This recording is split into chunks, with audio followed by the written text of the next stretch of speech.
is Ann Blair. I'm the Resident Council Chair, and welcome to the resident meeting of September 7th, coming to you from the Longwood Room at Village on the Green, and also being recorded on Channel 3 for those who want to watch it at home. My introduction is going to be very short because I believe there's a lot to be heard from the Vernon and the staff. I just want to mention right off the bat, to acknowledge our newcomers. We have Eugene and Kay Reisler, who moved into Villa 191 on August 30th, and Stan Mead will be moving into A212 officially on September 10th. And also we have newcomers, Edward and Elizabeth Seabrooks, who are moving into Villa 417. Edward and Elizabeth, welcome to you. We have them here in person. Beyond that, I believe I'll do the review of the minutes from the council meeting after Vernon and the staff talk. And welcome, Vernon, and the meeting is yours. Thank you. All right, thank you, Ann. I appreciate that. But before I pass it over to Missy to give us an update on COVID and things like that, I did want to introduce a new team member to you. We do have Angela Carrison here, who's our new HR director. And she comes to us with a lot of experience, and so she's learning a lot, soaking a lot of it in, but she's already fit in well with the team. So just wanted to make sure that I introduced her to you. And also, it's going to be a reintroduction, but as you know, Javier, our former business office manager, will be coming back home to Village on the Green, and that is September the 12th. So yay, thank you. And with that, I'm going to pass it over to Missy for her report, and then I will play Sarah today because she is actually on vacation. I'll give you an update on some sales stuff. So. Good morning, everybody. Happy September. Oh my goodness. So, COVID, I mean, it's the same thing every month since the beginning of the pandemic. There really has been no changes. So the state of Florida and the entire country is still under what we would call red. So the county transmission rate is still significantly higher. I don't foresee that changing anytime soon. And I continue to encourage residents, when you're not at Village on the Green, you're going to Publix, going out to dinner, please protect yourself, wear a mask, wash your hands, and socially distance from people that you're not familiar with.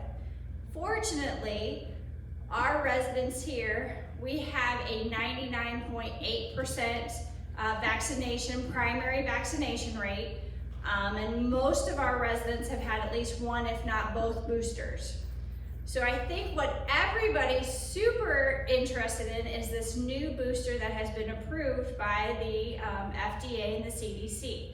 The approval just came out last week. So this booster is specifically designed for the newest COVID variant. It's the first of its kind that was designed to fight against a specific variant. Dr. Sarah Ham is working diligently with our pharmacy provider, Omnicare, to get us that vaccine. That is all the details that I have with that. As soon as it's available, I will schedule either like I did the previous booster where myself, Nikki, Pam, Jennifer administer that booster, or I will try to have Omnicare with a little more supervision by myself to make sure it goes smoother. Because remember, I did have a booster clinic with CVS Pharmacy. They came out, it wasn't as organized as we all would have liked. And then the the clinical team and I, we did our own booster clinic, and it was a well-oiled machine. So one way or the other, we will make sure that we have a very effective booster clinic scheduled for our independent living residents that want to partake in the new booster. And as soon as I get that information, I will get that to Vernon and get that door hanger out to everybody. We will also be offering the flu shot. I traditionally work with CVS. They come out 2 times in October, usually to offer the flu shot. I strategically scheduled those in October so that the effectiveness of the flu shot carries us over through what is traditionally the Florida flu season.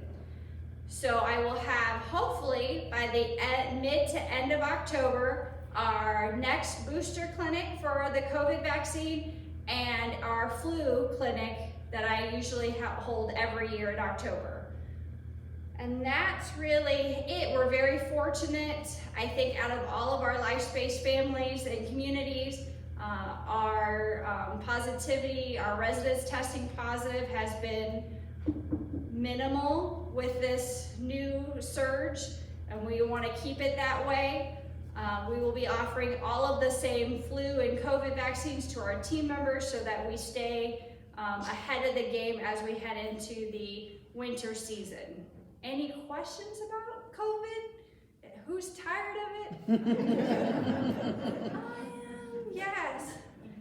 So we're doing very well, and I'm happy with our progress. And if you have any questions, again, if you have any cold or allergy symptoms, call me, and I can review those things with you to make sure that they're truly allergies. The number one symptom that I have experienced with team members and residents who have tested positive recently is a scratchy or sore throat, dizziness, that when they stand up, just dizziness. That's not a traditional COVID symptom that I have experienced, but that scratchy throat, that sore throat is the first step, then a little bit of dizziness, and then fatigue. They just feel more tired than normal. And those symptoms have seeming to last about 3 to 5 days. After that 5-day period, they feel much better. If you do test positive, I will call and check on you to make sure that your symptoms are improving, and I'll give you that instructions on what we have to do moving forward. But when in doubt, always just give me a call. All right, thanks. Yes, ma'am. Going into the Oaks, do you need to wear a mask still? Yes, ma'am, you do. Thank you. Yep. If you're coming, and I know that's going to cause some challenges because we're not accustomed to doing that over here. But when you come into the Oaks, we have so many residents and families that aren't Village on the Green residents and families because of our short-term rehab.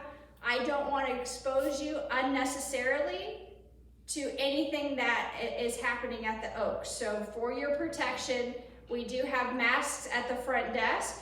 Please just ask Casina or Arnett, one of our receptionists, and they can provide you one. So while you're at the Oaks, if you're coming over to use the gym or attend a program, we just ask that you wear a mask. Yes, ma'am. Missy, I think you should toot your horn a little bit about the Gold Seal Award. Oh, absolutely.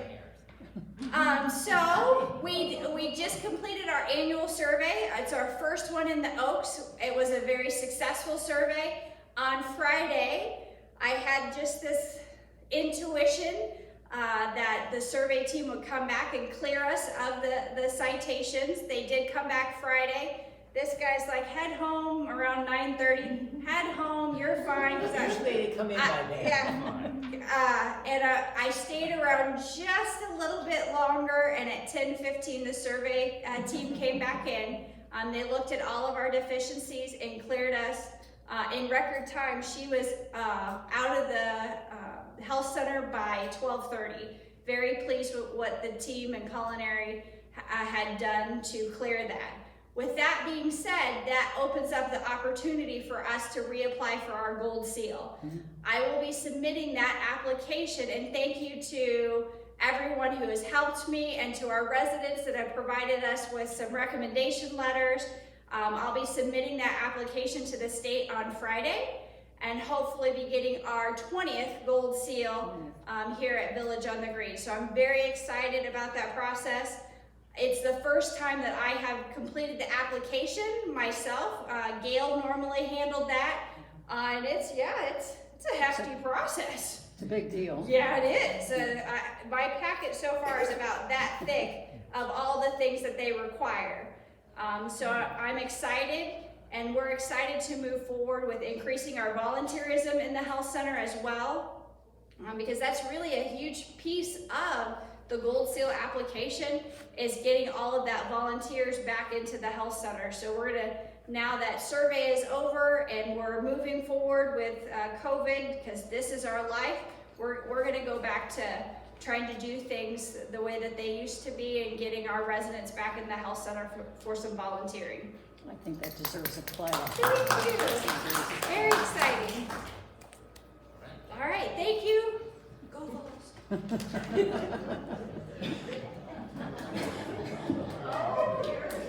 And also, Mrs. Porter, to answer your question too, what she was talking about with the mask, it's also regulation through ACA that we have to follow on any kind of skilled nursing facility, higher level living too. So I'm going to go ahead and start with some of the census numbers. And one of the other things I do want to report on is that our higher levels of living are staying full. We are doing a very good job of making sure that our flow is coming in and out. Like, for example, at the health center today, we do a lot of short-term rehab. And so, which means that you're going to have 43 admissions, just as many discharges every month. So right now we're sitting at 44, and again, capacity over there is 48, and by the end of the day we'll be at 46. So we continue to keep that full, as well as our assisted living and memory care. Now, the question has come up, and I want to make it very clear. Because we do take people from the outside to our assisted living and our memory care, always remember that our residents who are life care residents or part of our community always have first dibs at whatever beds come available. So for example, if somebody we have a waiting list. So if there's somebody from the outside that's on that waiting list and Mr. Porter needs to be in the ALF for whatever reason, just use that example, that'll never happen. Let me just clarify that. But if so, he jumps to the top of that list for the next available room that is available to you. So just be aware that is the case. So with the census numbers, I did have to give Sarah some time off, so she'll be back tomorrow. But I do have the occupancy numbers for your review. So we have a total of 189, this will be in my report, Ann, as well. 189 total census, that puts us at 72.14%. We have 4 new depositors, which came in last month. And currently we're working on, where's that drum roll? We have a total of 18 folks that we are looking to bring in by the end of the year. And there's more to come. There's actual several verbals that have come to us as well. And it's been a busy couple weeks for me with closings as well. So we are moving in the right direction. Projected census by the end of September, we're looking at 194 and roughly about a 74.5% overall occupancy. And current projected census by the end of the year, we're looking at roughly about 203, 204, which puts us at about 78%. But our goal, as you remember, we were trying to be in that 80% by the end of the year. So hopefully, depending on any kind of additional changes, we are getting close to where we need to be. But also with us trying to accomplish that, there are some additional programs that LifeSpace and Home Office have put out for us to incentivize future residents from coming in. So what that means for you is that one of the programs itself that we're doing, if you refer somebody that's a new referral, there's a month free to your monthly service fee, but you also get a 23 meal credit. So those are a couple of the programs that they are putting out right now. So you'll see this in some door hangs and some other things that we bring out, but we are really trying to work that the best we can to bring people to our community because we have a great one here. So those were the highlights, and as I said, that'll be in the official report if you have any additional questions about that. But I always want to start my meeting by saying it truly is a pleasure to serve you. As the executive director here, it really has been my honor to do so and will continue to be. We are working and moving into our phase 3, as you probably noticed from your door hangs, and as you can see all the different activity going on in the clubhouse here. But we are working on Monday the 19th to actually start the second phase of phase 3, which means some of the lobby areas, some of these other areas. If you're new to our community, we had to step up our process of getting our phase 3 complete because we've had some challenges with supply chain. So what that means is that our old health center, wherever that is, our old health center, we were working behind the scenes to try and get that complete first, which means that if we would have been able to stay on track with that, the front office staff, including myself, Sue, Sandy, some of the other team members, Rhonda, we would have been able to move directly into our new digs. But because of the fact that we're dealing with some supply chain issues, we are having to relocate. What that means is that come September 19th, for example, Rhonda, Sandy will be sharing an office. We're going to be in 2D apartments, D218 and D222. Javier and myself will be in an apartment as well. So we are looking at and moving some things over there. And another drum roll. I need another drum roll from somebody. Okay, so as we continue to give you updates, you'll see it on the Touchtown, you'll see it in different door hangs about our different phases. As we go through the different phases, we also are noticing that there's other issues that we need to address. So one of those areas that we need to address with the phase 3, if you remember, we were trying to have the forethought of having some open rooms because we didn't know what we would need later on down the road. 5 years from now, we need another space for another game room or something. But with that being said, it made no sense to not finish off the 4 rooms that were there. Those 4 rooms now become 3 because one of the rooms we actually knocked down the wall, we made it bigger space. The other ones we're keeping as 2, but we are finishing those off. Funny how we found some more money for that, so we were able to complete that. So we'll be able to paint the walls, do the carpeting. They won't be finished with furniture or any of those other items because we'll be able to do that stuff ourselves. But that is good news, and I don't know, Tony, if you even knew that yet. I just literally hot off the press. So anyway, so that was something that we were kind of pushing for. Why do a half-butt job with something? And so we decided to move forward with that. So, with that being said, I thought I'd get a little something from you, Steve. Yay! And so also what that means is that we're going to try and keep everything as normal as possible with the way the situation is with everything moving around. But we will have transport that'll be in the breezeway area here. We'll have Sue in the front office as reception between the 2 electric doors. As you can see behind the stage, where we've got some dry storage and some other areas that we're going to do as they're doing some construction and we're waiting for the freezer and stuff. We have a new employee. I forgot to look who is here. Orlando. Orlando's back. He looks great, by the way, so thank you. Welcome back, man. So, for those of you who don't know, the Seabrooks specifically, we have Orlando, who's one of our managers in the culinary department, and he was out for a little while, and we were hoping for sure that he would get back and get over his sickness, so he's back and with us again. Great part of our team. So anyway, that's a little bit of update. As we continue to give updates in regards to our phase 3, we'll continue to use the Touchtown. Every once in a while we use Blackboard if it's something that's very specific, but otherwise we'll be doing those through the door hangs as well. And just to let you know as well, we do have a upcoming board of directors and resident meeting.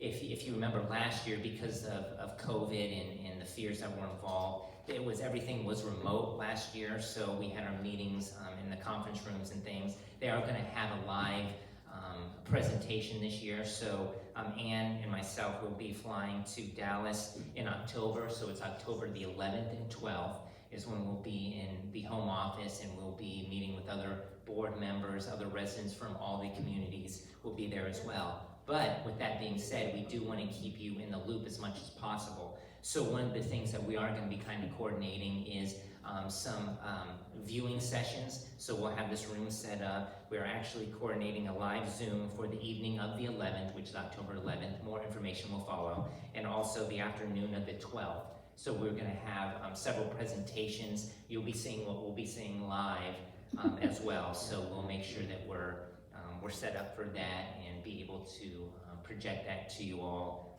from Dallas. Also, we do have a new team member, and not just one team member, from the LifeSpace corporate office.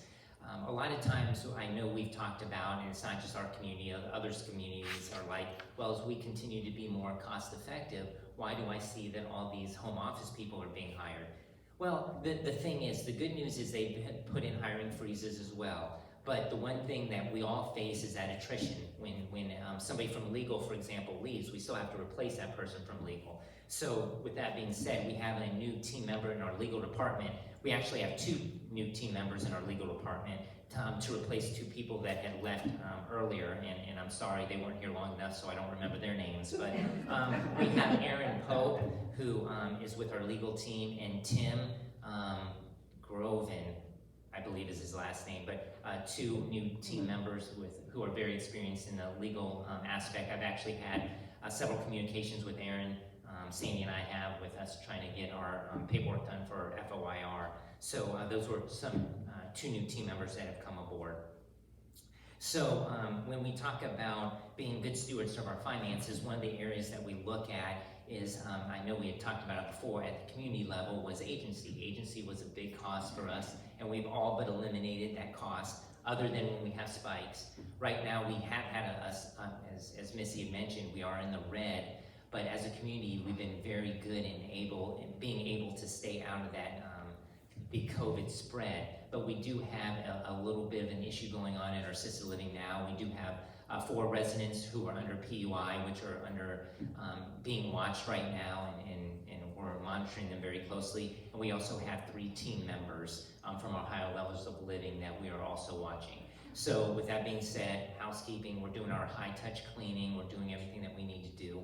But it is very important that we're protecting ourselves. As we know, COVID is non-discriminatory. I mean, you go to Publix, you can get it. You can go out anywhere in the community, you can get it. So make sure that you're wearing your mask whenever possible in big groups, washing your hands, social distancing when allowable. We are very blessed here in that many of us have been vaccinated. And again, as you know, the vaccination doesn't mean that you're immune to it. I mean, a lot of times the vaccination will make it to where your symptoms are less, but we always want to continue to protect ourselves.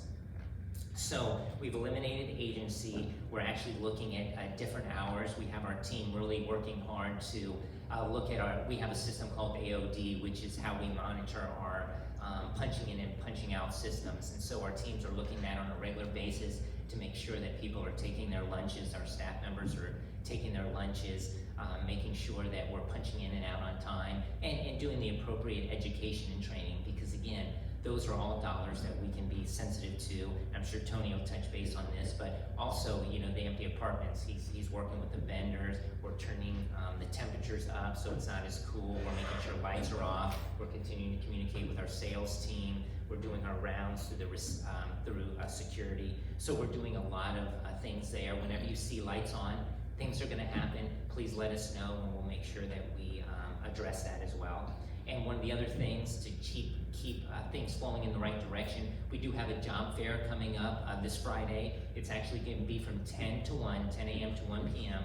And because the bulk of it is more of the skilled nursing and more of the skilled staff like CNAs and nurses, we are actually going to house that over at the higher levels of living. So they get familiar with the skilled nursing facility, the Oaks itself. We are actually going to be doing our job fair there. So just be aware of that fact. So we will have some additional traffic on Friday, roughly between those hours of 10 a.m. and 1 p.m. And we're going to continue to hire. We are very blessed in that we don't have many full-time openings right now, but as you know, PRN, which are as-needed employees, part-time, it's very important that we continue to build that pool, and that's what we'll continue to do. So, surprise, no award, but I do have the box. So anyway, we recently won an award with the Seminole County Business Center. There was over 400 people at the luncheon, and we won for residential outreach. But with that being said, I just wanted you to see proof that we didn't have it. But the actual award itself is right by Sue at the front desk. You'll see a nice glass item, statue there, trophy. That I like to say right there for us. Don't touch it though, it's all glass, so you'll leave your fingerprints all over it, but otherwise, just wanted to let you know we are working hard out there. It's amazing how many people come up to us afterwards and say, oh, we love Village on the Green, we hear so many good things about you, oh, the health center. So it's great to be able to hear those things, and thank you for letting us be able to go and represent on your behalf. So hopefully we'll have many more awards to come. So as we talk about finances and things, it's very important that we have a good plan working into our new budget. And thank you to many of the residents who have helped us with our capital expenses. The one thing I think is so important, and I think you do too, because we all have buy-in into this thing we call life in our community here and the obligated group is to make sure that we are looking at every aspect, our rate of return on certain items, and so we have almost completed our capital expenses for 2023, and we've got just a final review from the Finance Committee. I know that Steve and his committee had reviewed that as well, and thank you again for everybody's input. I think we have a good solid number that we'll be able to share with LifeSpace and then with you as the residents. And thank you for your feedback. We're also going to plan on doing that same thing when it comes to our expenses. I'm waiting for our budgets for next year to also drop for us, or at least draft, so that we can look at our FTE, our full-time employees, our HPRDs, our expenses. We want to make sure that we're putting things in the right categories. The one thing that I don't want to miss out on is making sure that we, even though we may have monies for lifestyles, for example, that we are actually coding them to the right buildings. If we're doing an expense for the assisted living or for memory care, we want to make sure that those are coded to the right area. And so we're going to be looking very closely at that as we have had some reductions in working with our vendors and reducing some expenses, because we're all in this together.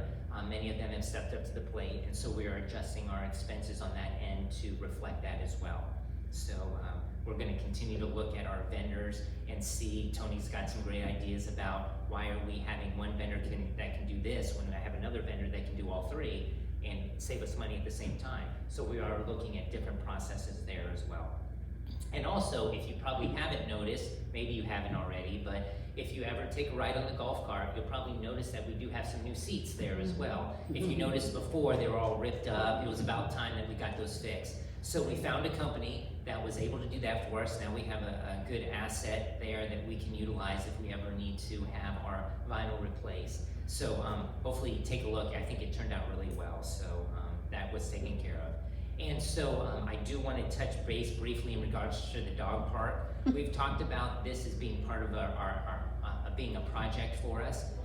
That is still on the table. It's just been delayed right now. And the reason why it's been delayed is that we have some other good projects that are coming down the pike that I can't really speak to right now because I don't have all the details myself. But we also have some curb appeal projects. We have some other things that are coming aboard that I don't want to build something and then have to rip it out because of some other additional projects that home office has. So if anybody asks about the dog park, just know that it is still on the docket. It's just we don't have a date or a place for that yet. We'll continue to work towards getting something done, but we just want to make sure when we add, for example, the pickleball courts and some of the other items that we're thinking about doing here, that we're putting them in the right space and it's somewhere that's going to last for a long period of time.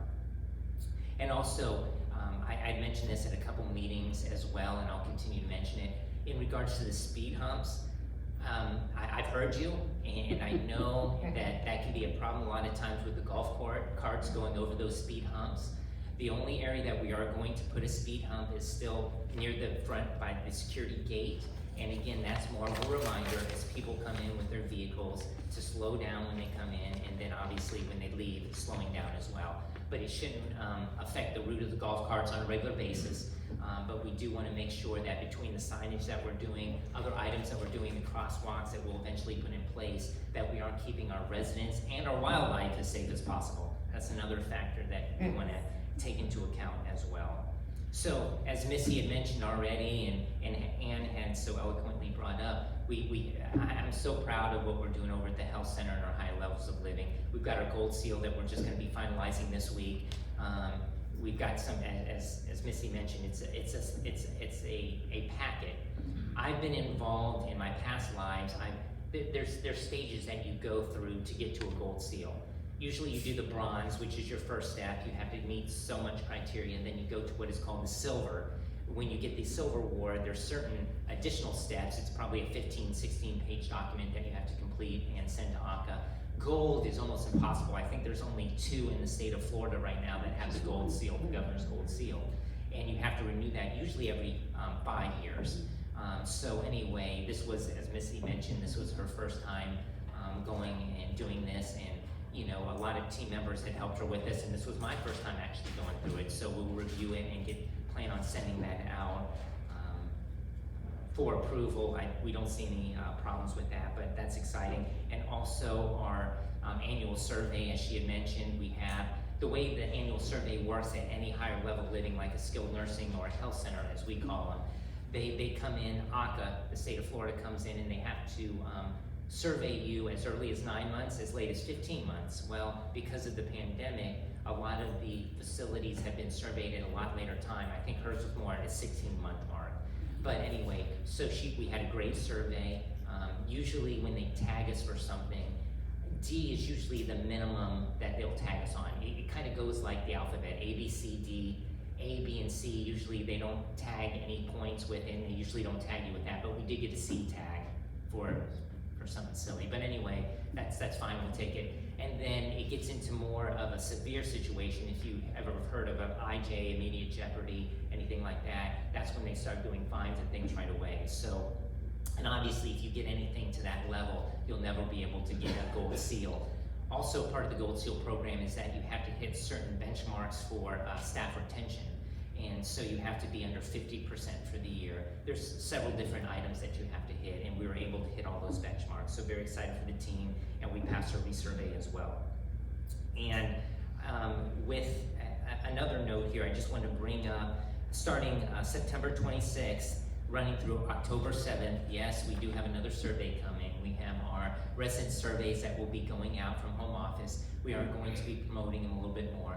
Please, I know it can be monotonous at times, but we do want to make sure that we get your feedback, and hopefully you'll find that when we do get your information back, again, take the whole scenario for the last survey to this survey. Mix in the good. If there's items that we can improve upon, of course, there's always going to be items that we improve upon, but please encourage your fellow residents to take that survey. We are going to be starting that again, as I mentioned, September 26th through October 7th, and please look at it as a whole span of time.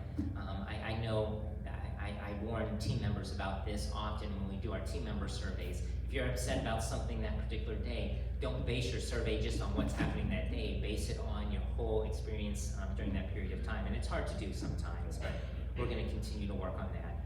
And then there's been some information that's been sent out, and I'm going to pass this on to Javier, but Javier will be able to explain this further when he gets on board. But we do have the online payment that's available via the credit card. If any of you have tried it, we're working through some glitches. It's a new process, but it is something where we've heard you. A lot of folks have been asking, hey, how can I pay for items on my credit card? And so we do have that online portal that we're working through some items with, but there is an additional charge for using that credit card. But again, a lot of times people like to use their coins and get their rewards as well, so that is available. Also, I wanted to mention that September the 11th is coming soon. It's Sunday, and that's our Patriot Day. For those of you who were here last year, we had a great event. A little warm, but you know, we're in Florida, so that happens. But we do have our Patriot Day, which will be on this Sunday at 8:30. We're going to do it out by the flagpole again. And so we're going to have some different events. I know Tom will be leading that. I'll plan on being there. So that'll be out in the door hangs and on Touchdown. And I'm sure Rhonda will touch base on it again. But we are looking forward to doing that event again. That's going to be at 8:30 on Sunday is the plan for now. So with that, before I pass it on to any of the rest of my team members here, any questions that you have as a group? Yes. I have a concern on COVID communications. I just found out this morning in talking with Ann, she said, I'm sorry to hear you have 4 people in the Oaks with COVID. And of course, I'm there and I'm on the 2nd floor. It's very easy for me to see who has it because of all those special precautions on the door. There's nobody on my floor, but I put my heaviest mask on and went down to the 1st floor, and there were 4 people there. And Ann could get communications from you apparently on COVID, but when I get on Touchdown and try to find that information on there, it's not there.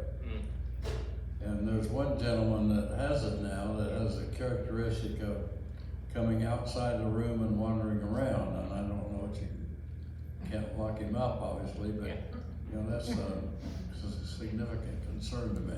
Sure, and Mr. May, just as the thing that we face when it comes to assisted living, higher levels of living, independent living. We send messages out on Blackboard. These actually just came up very, very quickly, and so Missy had mentioned it during her presentation, but she's actually going to be meeting with some folks. Jennifer, unfortunately, was on vacation, but we are communicating to those family members as well as the different residents of what's going on.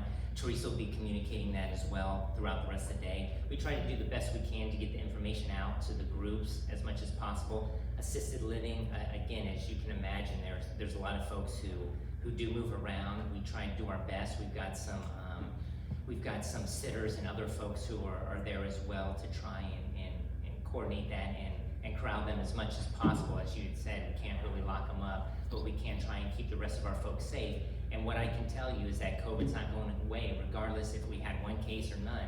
We always have to, it's good that we know about them, but there's maybe individuals out there who have it that are asymptomatic, that are just not showing any signs or symptoms. We always have to protect ourselves. And so that's my biggest point to all of us, is making sure we wear our masks, social distance. Again, as she talked about, hopefully some of these other shots and boosters will help, but that doesn't prevent COVID from happening. So, but thank you. We'll continue to communicate that information, and we can have further discussion as well. You normally do send it out by Blackboard, don't you? I do. So I'm at fault. I didn't send forward these last two. No, that's, that came. and no worries, because we do send it out on Blackboard, and again, a lot of times too, what we want to make sure of, and I should communicate this periodically, because I do bring this up with new folks who I do close with, is that make sure that we have if your phone number changes or if your email changes, please let Sue in the front office know, because Sandy will update that information in Blackboard, because it's only as good as the information that we have. So. One question came up.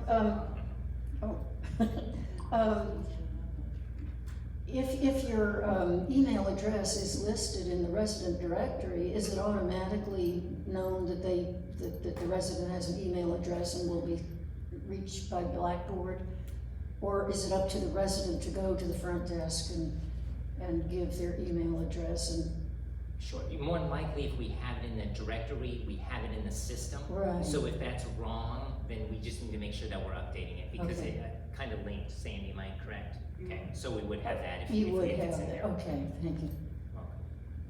All right, and thank you all. I appreciate that. I know we have some other items that we want to cover, so I'm going to pass it over to Tony.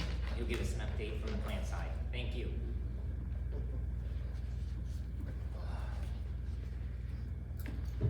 Hi, everybody. Hey, Tony. I wanted to take a couple of minutes really quick and just say thank you, to be quite honest with you. Everybody getting acclimated to the TEL system, using the TEL system correctly, calling in those work orders, it has really helped us streamline across the enterprise. 8,500 completed work orders for the month of July. 8,500. So that means that that doesn't even include the ones that are in process. That doesn't include the tasks that we do every day. But 8,500 divided by 16, us being one of the two largest facilities in the whole enterprise. So we're really, really doing well with it. So I appreciate everybody for using it. I'd also like to say thank you again. The kind words on the cards that you guys are leaving at the front desk for my staff. It's super motivational for them. They get a really, really good charge out of the kind words, because more often than not, I work them pretty hard, and I'm always, so the kind words that you guys give and the appreciation that you show them means a lot to them, and it means a lot for their morale. So it helps me out a ton, because again, we are a very big facility, and they work really, really hard to try to do their best. And TELS has been a big player in streamlining our time and affording us the ability to take care of things that have been long on the back burner. So I think you're starting to see progress on that. I think the things that maybe have been, maybe put off or nobody had time to get to, I think we're starting to make some headway on those previous projects, whether it be at your homes or in the village or in the community. And you all play a huge part in helping us develop the time management skills by using the TEL system that we put in place for your work order system. So thank you for that. I also want to start talking to you about, we are coming into September, right? So we're approaching the peak of the hurricane season. Just be mindful. Obviously, we have plans in place to help and take care of, and we'll be here for you, right? My staff will be here for you. I will be here for you in the event of a storm. I will be staying here. So I will be here 24/7 in the event that we are in a cone of uncertainty or anything like that. But I do want to remind you that, in fact, it is independent living. I would encourage you strongly to have a plan in place if you do not plan on sheltering here, right? Give yourself lead time, make sure that you're packed, make sure that you have your proper documentation, medication, more, I would ask your pharmacist to give you extra for the month of September and October, right? Just in case we have to relocate. It's not looking really probable that we're gonna deal with anything major, but Irma wasn't supposed to happen either. Anything could happen. So just be prepared for that kind of thing. But I do want you to rest assured, we have a team committed to be here throughout, before, during, and after. That will be here to serve your needs, protect you, do whatever we have to do, provide food and water, shelter, whatever needs to take place. But again, if you do not plan to shelter in place, make sure you have your plan together and give yourself plenty of lead time. It's important having it, because we all know that usually if we have a storm, roads turn in one direction, highways turn in one direction, and that's generally to the safe way. So just have a plan in place. Let your family members know if you're going to need their assistance, or if you want to shelter with them and not here at the village. Yes, Also let the village know. ma'am. Let the village know you're not gonna be here. That is absolutely correct. She beat me to the punch. But yes, absolutely. We want to know if you are planning to shelter elsewhere in the event. It's super important to us that you make us aware that you will not be here. One, that we can mark your door when we go, if a storm were to happen, that we know that you're not there, security knows you're not there, things of that nature. That's a very good point. Thank you.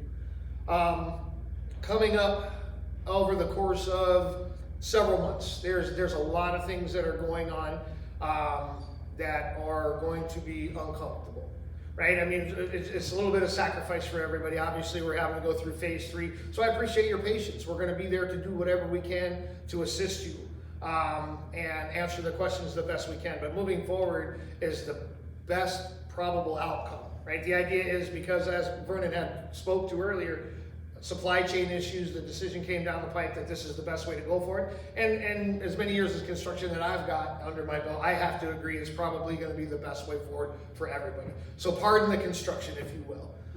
We'll make certain that, we still get to you, get your meals to you, do all these things for you.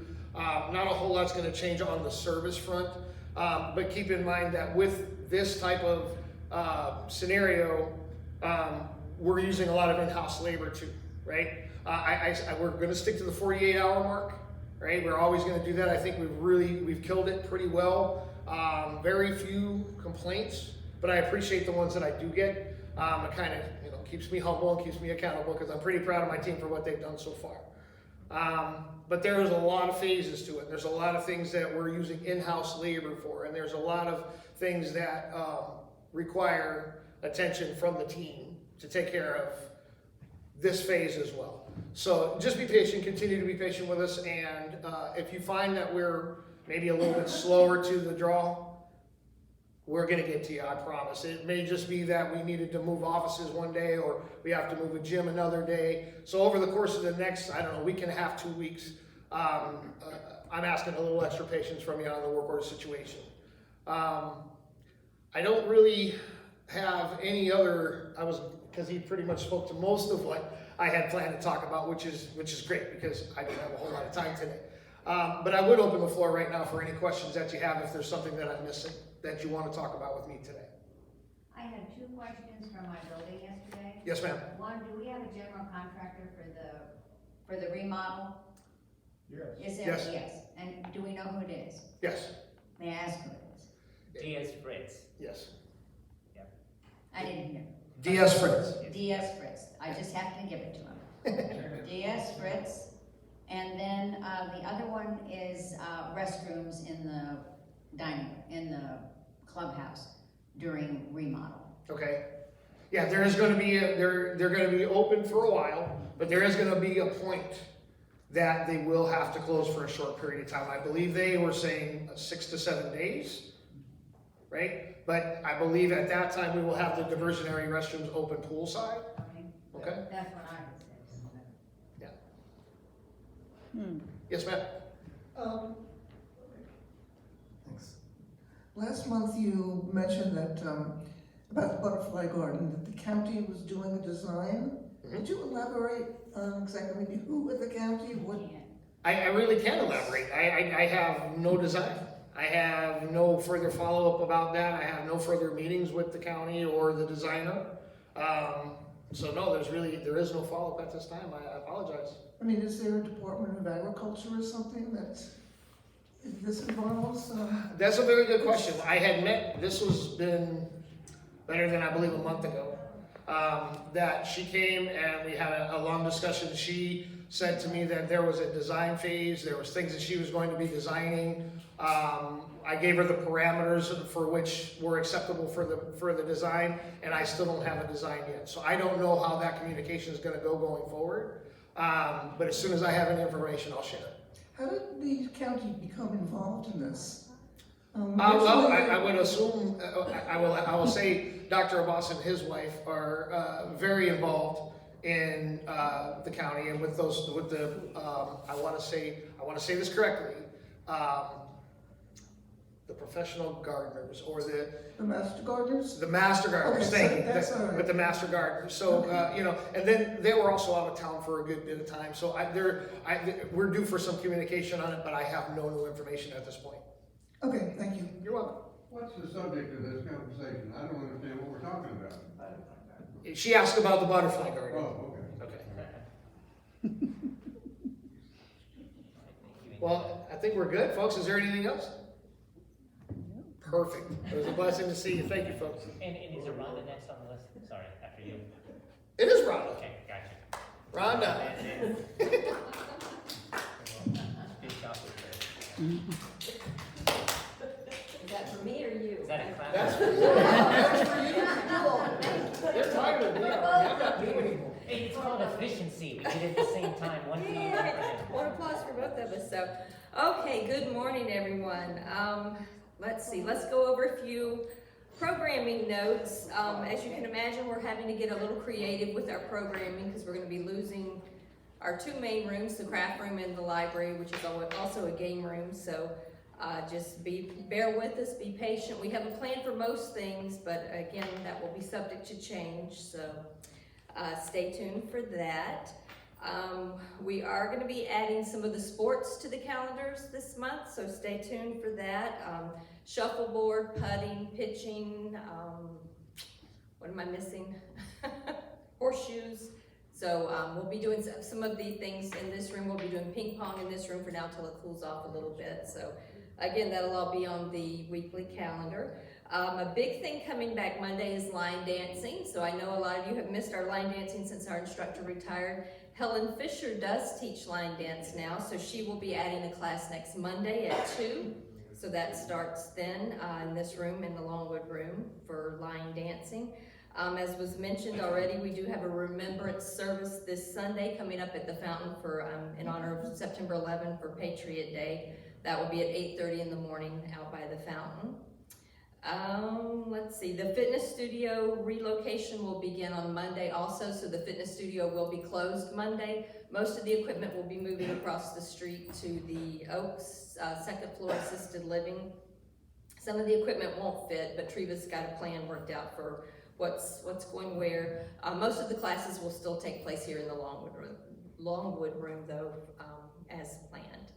So our big event tonight is casino night. I hope to see you all there. The company should be arriving in the next couple of hours to set the tables up. So gaming will go on from 4 to 7 p.m. tonight. The buffet opens at 5. So you will pick up your chip vouchers and your drink coupons at the front entrance. We have a couple of showgirls who will be there passing out the chip vouchers and drink coupons, so you'll pick them up from them. When you're done playing for the night, turn in your chips and you'll get a raffle ticket. We'll have raffles at 7. You do not need to be present to win this year. We just need to make sure we have your name on all your raffle tickets. We have some $25 gift cards that we'll be giving away for that. So, I think that's it for my spiel. So, Chris, or All right, or back to you. Chris, we'll start with I'll turn it over to Thank Chris. you. Oh, thanks, Sandy.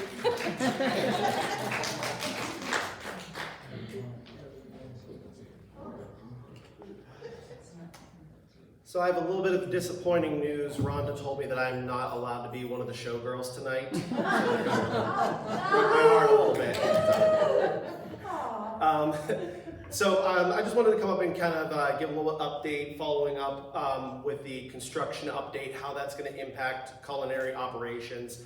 I did want to start off by apologizing for the abrupt memo that came out last week. There is a lot of moving parts, as Tony had said, with the supply chain issues. Almost any given day last week we were coming in and it was a new plan based on what piece of equipment was going to arrive, what they were going to tear down first. So that decision and everything that you read in the memo was kind of put together fast-paced. We really wanted to run it through culinary committee first. But none of it is set 100% in stone. It's flexible. We're going to be meeting as a culinary committee meeting tomorrow to really discuss that, all of the operations moving forward for the next couple of months. But I did want to go into a little bit of detail about what this construction project looks like. You'll see the nice big beautiful green screen behind us. This is now our dry food storage area. The hallway is cutting back through the library right here. And it cuts directly through our existing freezer and half of our existing dry storage. With some of the delays on the supply chain coming through with the air conditioners for the other wing of the building, the new dry storage isn't finalized yet, which results in us having to be creative with some of our storage capacities. Whenever the new freezer comes in, they're going to drop power, run both freezers simultaneously, but it is going to cause us to have to shut down one of our 2 coolers that's connected to the existing freezer so they can seal it off, remove the existing freezer. A lot of moving parts. And that's why in the memo I said that we have to shrink down our inventory. What is currently in our dry storage at the moment will not fit on this stage without us consolidating down what we have in there. Similar in the cooler, everything that was fitting in 2 coolers, we have to condense down into 1 cooler. So that's why we went for the menu option that we put out, that is going to be a 3, 3, and 1 cycle menu, where you're going to see the same menu for 3 days, Monday through Wednesday. The next same menu, Thursday through Saturday, with, at the moment, Sunday brunch on Sundays. That is a piece that we are going to be discussing on in the culinary committee about the frequency of the Sunday brunch versus doing brunch alternating days and dinner service. So more details will come in the next door hanger about that. We listened to the feedback the last time that we did this these extended menus over multiple days. So some of the feedback was, if I don't like any of the entrees that are on here, I'm stuck with it for 3 days. So we expanded out the entree selection to 6 entrees instead of 4. That way we can still provide a few lighter options for the lunchtime crowd. We can keep our regular mix of having a beef, a fish, a pork, a poultry. With that consolidation, we're going from about 112 menu items down to, I think it's 62. And what we want to do is, we know, as I said in the memo, we know that not all of our dishes are home runs. A lot of them are kind of trying to come up with what those 112 entrees are going to be. So there's a few things that we're doing to make sure that we really maximize the quality of these menus. The first thing is that we're going to try to avoid doubling up on anything. I know I get some comment cards saying, why do we have, if salmon is on the always available, why are some of our entrees being taken up with this type of salmon and it's just a different sauce that's put on it? So the fish is not going to be another version of salmon. We're going to have a different fish in addition to your always available salmon. We're going to lean heavily on our vendors to let them know what we're going through. Unidyne is pushing on them as well. to try and push rebates, little pricing incentives, whatever they can do to help us out so we can bring in higher quality things. Because we don't want to see flank steak on multiple menus. Next week, even though the menu has been released for next week we have New York strip coming out on the menu to try and enhance the quality a little bit for what we're putting out for multiple days. The third thing that we're doing is, and this actually comes as a feedback from Mr. Steve over here. There is, in the past, I put out surveys about what we'd like to see on the menu, and they've kind of been a blank canvas. So what we're going to do is we're going to put out what we have served you, and that way you can kind of put a check mark next to what you enjoy, what you want to see on future menus.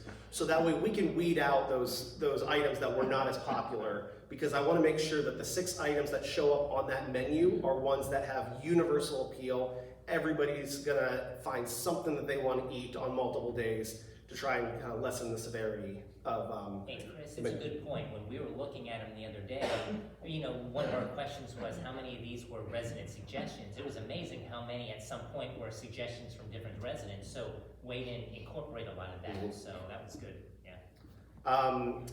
As we move forward in the construction, like we talked about with the bathroom situation, everything is going to be kind of fluid, playing it by ear. If they have to shut down the bathroom, we are, knock on wood, hoping that we can meet a code compliance that allows us to utilize the exterior bathrooms out here.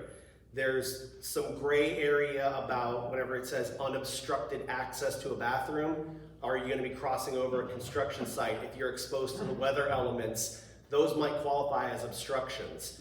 We want to avoid a shutdown at all possible, but there is a very slim margin that we might have to close down dinner service for a week and go back to kind of the horrible pandemic days of that 1 week of doing to-go delivery service, just simply from the state code compliance that we cannot operate a restaurant without working bathrooms. But like Tony said, we are going to try everything in our power to avoid that, to create corridors, to make it in compliance that we can utilize the exterior bathrooms out there to prevent that shutdown. But as I get finalized concrete information about that, I'll pass it out as soon as I get it. From 3 different places. Yeah, it's really, and we thank you for your patience on that. It's as soon as we get the information, we're trying to put it out as fast as possible to all of you. Another challenge that they are trying to figure out is how to create a corridor, because we're not tearing up this brand new airlock, and we're not tearing up the dining room, but we're tearing up what's in between. So how do we get you from the airlock to the dining room without walking through a hard hat construction zone? So they're working on a corridor. What time will that corridor be open? Because construction workers do have to cross back and forth. Is it gonna impact that we have to come in through the back door during breakfast and lunch? As soon as we have details for what that plan looks like, we will post notices everywhere and send out communication so that way there's no confusion. But for right now, September, we're trying to carry on with events as possible, all of our theme nights, birthday parties, whatever we can. And we're gonna go through the same thing in October, is that as long as we aren't facing any type of construction challenges, we wanna minimize the impact to activities and things that keep everyone engaged and keep everyone happy and satisfied. So, with any questions as far as construction updates go? Go ahead. She's right there. She's coming that way. She's coming. I was wondering, is there any way we can go back to using recyclable plastic for to-go and our take-home? Because styrofoam, short of driving it to Publix, who does accept styrofoam for recycling, that goes in the garbage, and it's one of the worst pollutants around. I mean, plastic isn't ideal, but we can also microwave it to reheat things rather than that styrofoam.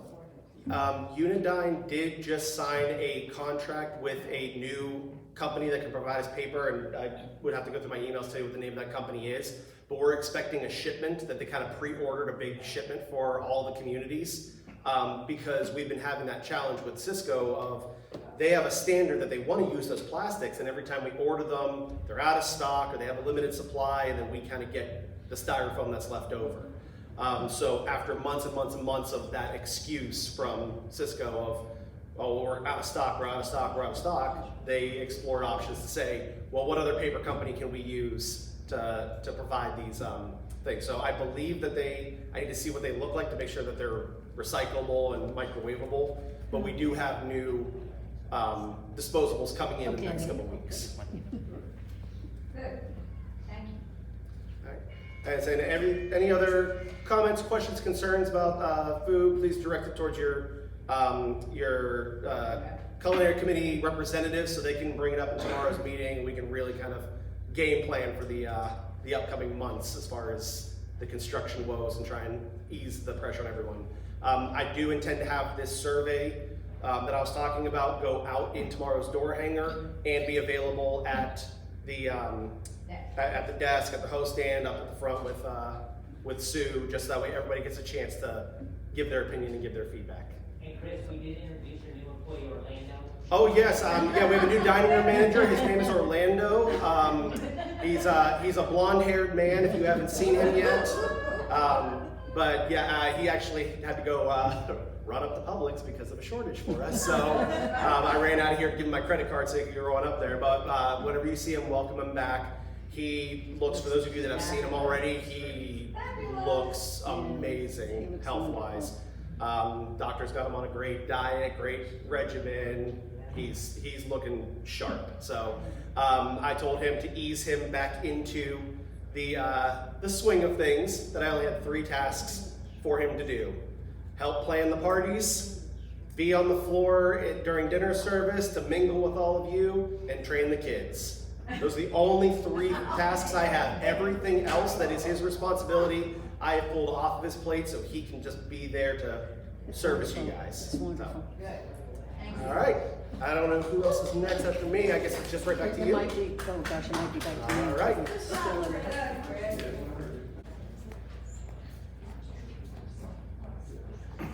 Thank you, Chris. We really do have to be patient through all these changes that are going on.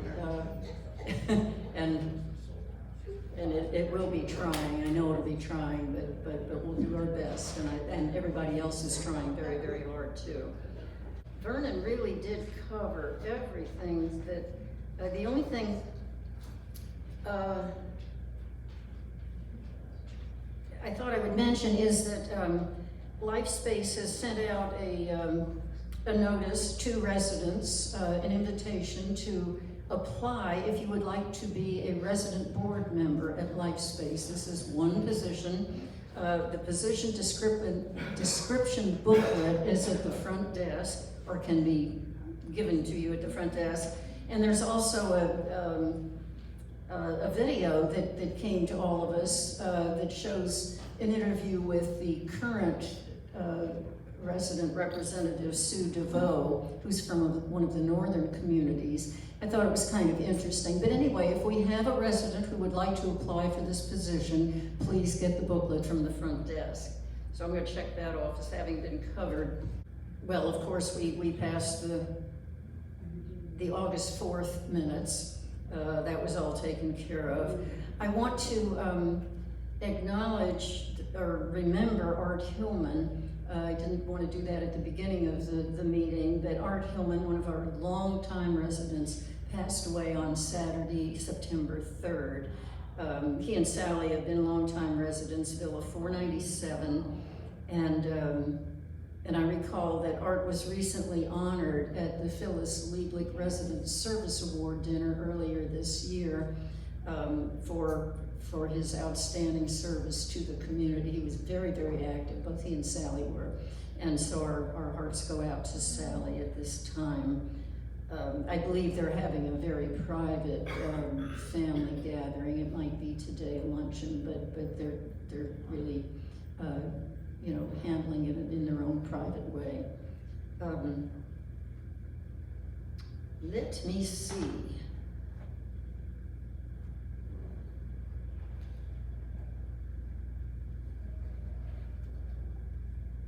Speaking of the Phyllis Lieblich Resident Service Award business, Bob, there were a couple of council chair changes that have taken place, and we keep a list, Sue keeps the list at the front desk, and it's constantly being updated. No sooner do we make a change than something else comes along, but I just wanted to mention a couple of the changes that have taken place. Bob Coleman, at the meeting that we had the other day, decided that he would resign from chairmanship of that committee. He's held it ever since Phyllis Lieblich's passing. September 2nd, Sue Orth is chair of the Phyllis Lieblich Resident Service Award Committee. Another change is that Mindy Andelek, who co-chaired the Employee Appreciation Fund for, gosh, it may have been 3 years now. Time is really marching on. But in any event, she and Scott have co-chaired that committee. She's so involved with the neighbor-to-neighbor activities, she wanted to kind of step away and condense her calendar a little bit. So Scott Purcell is the chair now of Employee Appreciation. It's not a co-chair thing. And I believe the other change that took place, I may have mentioned it last time, is that Steve Gus is the chair of the Sable Point Communities, not chair, but he's our representative to the Community Point Services Association, and that's the association that we are part of as homeowners. We're about a third of their membership, so that's a big representation he does for us out in the community. I also requested, and Rhonda hasn't been able to set the dates, but 2 dates in October where we'll have what I would call a resident fair for all of us, lots for the newcomers, but for the chairs of all the committees to present. It would be taking place in the Longwood Room. One would be more our civic thing, that would be your council chairs and the organizations that report to the council, like FLICRA and Employee Appreciation, those that are council-directed committees. But so people can stop by, get literature, learn what the committees do. It's a chance for the committee people to find out who might be interested in those committees in the future, just a way to do it. But I wanted to divide it in half just because I think when you do it all in one day, the second half is your fun stuff. It's all your group meetings and your clubs and bingo and all that sort of stuff. If you do it all in one day, everybody goes home with a pile of literature and it just sort of marinates on the desk and then goes away, and you don't get to think about it so much. So we're going to try doing it in 2 days, but that'll be coming up in October. Okay, the first major piece of business that we had at the council had to do with the Employee Appreciation Fund and their new way of operating. And Scott presented his proposal, which is something that will have no impact on the residents doing anything differently than they always did. But the process of the checks will go through the LifeSpace Foundation and on to LifeSpace Inc. to be distributed to the team members at the end of the year.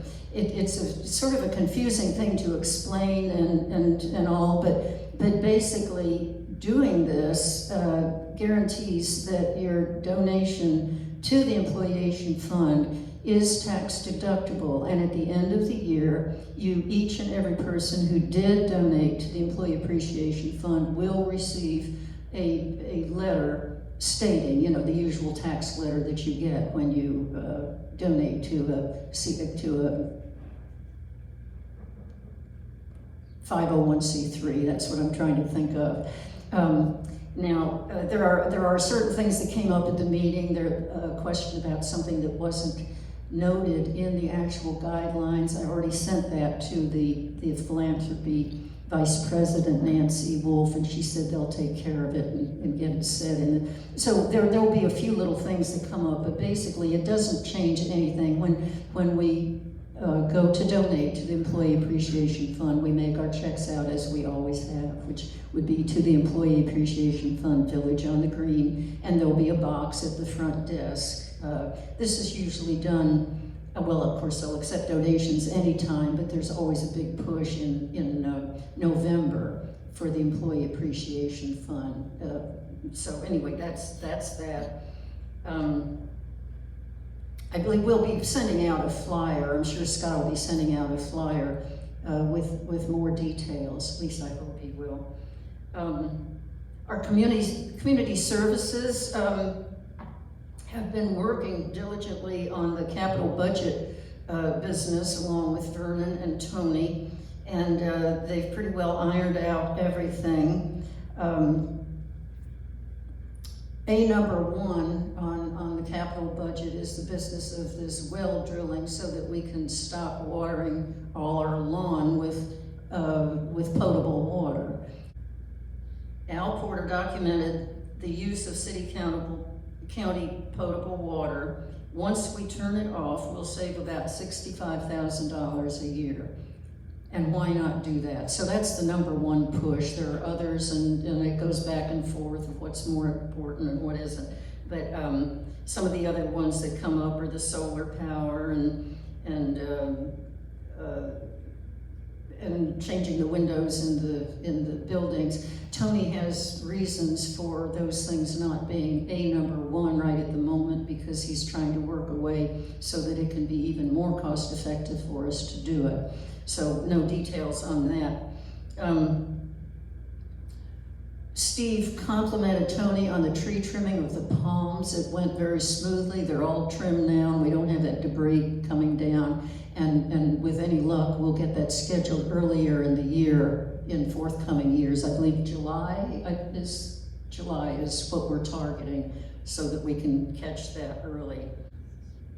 There was a letter to the residents from Brady Wilkins. It was in the Green Horizons. I'm not going to go into too much detail because it's really sort of projecting the future and trying to organize the philanthropy here at Village on the Green. We have so many different groups vying for your attention monetarily.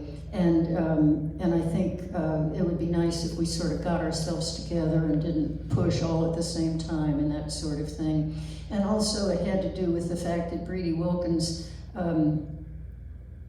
recognizes that they're not really the only game in town as far as scholarships. You've got the Life Space Foundation that also gives scholarships, and we've got a hugely growing population here with the Oaks, and if you're just talking about servers, the number of meals they have at the Oaks really equals the number of meals we have here. We have one a day times our population. They have their population, 3 meals a day, and it comes out to about the same. And there's no way the Brady Wilkins Scholarship Fund can handle scholarships for everybody. So we're trying to think of ways that we can work together with Life Space Foundation to be able to offer more scholarships for the community. But that's sort of a think piece going forward. That hasn't gelled into a specific thing yet.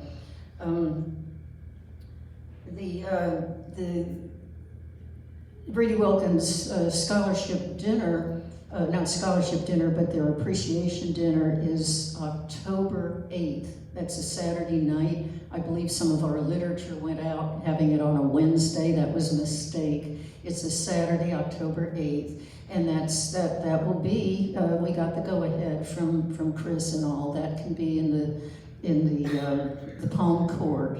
And I think toward the end of the month, we'll have the list out for people to sign up for that. With the Neighbor to Neighbor Committee, Al, do you want me to just do a really rundown? Okay. They, of course, are very active with their Move-In Buddy program. And Al said that next month he'll provide a review and comparison of the actuarial report and the Village on the Green actual results. That we need at least 80% occupancy, which is not forecast to be achieved until 2028. And of course, he's looking to sales and marketing to have a positive report on their efforts to achieve this goal sooner. Does that pretty well cover it, Al? Okay. At that point in the meeting, Steve Gus also suggested that it'd be a good idea if we list the newcomers on the resident app, just as we do the in memoriam. We just every month who's new, so we can go quickly. Gosh knows it's hard to keep up with the numbers coming in and keep up with the names. Those of us who use our iPhones and iPads, we could quickly refer to that. And everybody agreed it was a good idea, and why didn't we do it sooner? So look for that in the near future. Dick Altman for Healthcare Committee has many things on the docket. He's just juggling these balls. They're all up in the air. Home Health is making an effort to be listed as a Medicare provider. That'll be a wonderful thing. It's in the docket, but we're not there yet.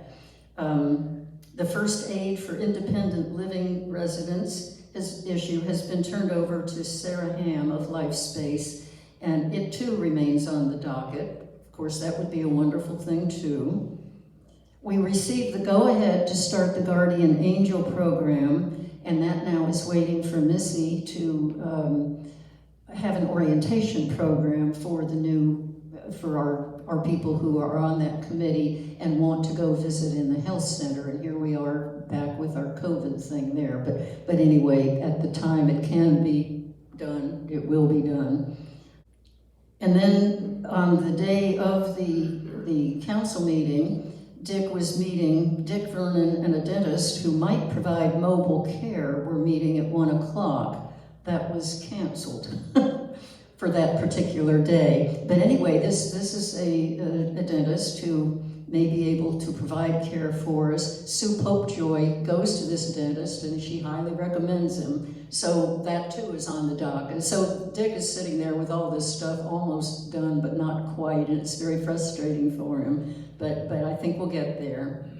The Culinary Committee, I think Chris apologized for a little snafu that the committee wasn't really given the changes in time. But anyway, they will be getting their information tomorrow from Chris, all the details, even more than he gave today, which was quite a bit, on what changes are going to be. And he promised he'll keep the Culinary Committee in the loop, and of course the council, so that I too can send things out to everybody to be cascaded forward. Now, the Finance Committee was the other committee that reported. I'm going to read you what Basil said at the committee. That's fairly short. And I have here the PowerPoints that, these are the green things that he normally presents. This up on the screen. I have hard copies. I've got about 15 hard copies of these. They've also been sent out electronically to everybody, but if those interested today would like hard copies, I do have them. But basically what he said was, there are a couple of key charts that have been updated. The first chart on this grouping explains the 6.2% increase, the contract discounts and how they appear on many monthly statements and how that came about. These discounts will remain constant through the rest of the year. Now that's all I'm going to go into, but it's explained in further detail on these handouts that I have. The second chart shows our net asset, or our net worth, will remain constant through the rest of the year. Excuse me, I skipped a line.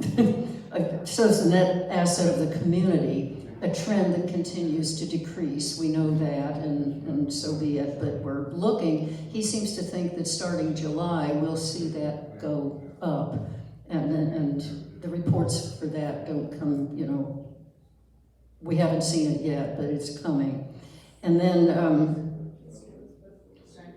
and Jesse, of course, indicated that decrease is not sustainable. The third chart